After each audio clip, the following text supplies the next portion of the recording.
Well, here she is. The 69 Mantaray 2 Kyote. Here's what I really wanted you to see was that metal flake.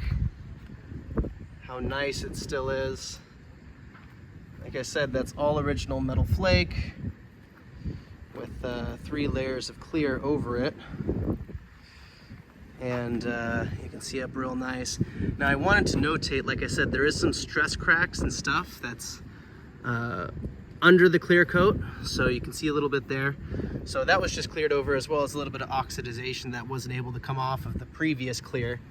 But here's all the pinstriping. So what's cool is it starts up here, comes, wraps around the gas cap, links up there, cruises up and around the headlights. This is probably my favorite piece of pinstriping here on the headlights. And it continues all the way back.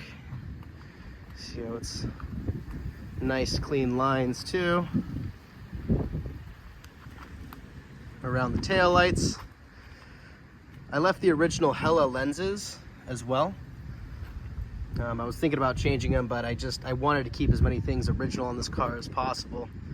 And there's a real nice shot as well of the back looking through. It's got that nice swing axle spring to it.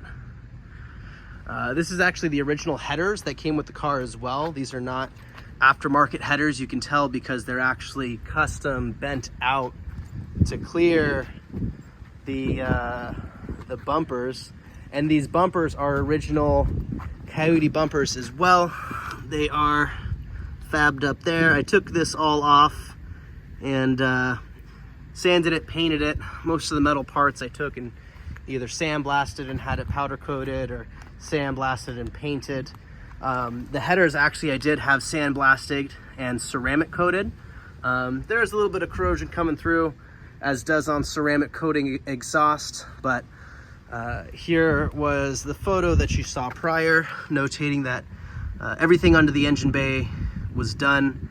It's got a brand new 6-volt, new ground strap, new starter, new voltage regulator, new clutch cable, new Bowden tube, new accelerator cable. I went heavy duty on both the accelerator and the clutch cable, the kind of like the Baja design, the thicker cable. It's got new hard lines, new hard brake lines, new soft brake lines, all the way down to new wheel cylinders, new shoes. I did just get the drums recut because they were still good. Again, these are the polyglass tires as well. I sourced these from Coker. They're L6015 GT in the back, so it's got the GT tread pattern to it, right? And then the front, I actually went non-GT, but I did a F70 14. So again, they're 15 staggered on the back to 14 on the front. And these are not the GT tread, which is what I wanted. So you've got, you know, the 2 different tread patterns, front to back. The front as well, everything was redone. I did, it's got new, as you can see, sway arm bushings. I was gonna go black, but I couldn't find black ones, but it's got new bump stops, new sway arm or sway bar bushings. That was the coilovers that I said. I replaced them with coilovers so that the clearance here is not going to knock out the headlights.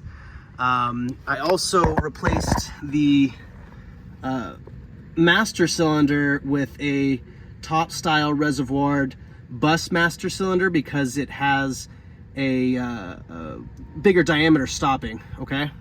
And here is the gas tank that is fiberglassed into the body.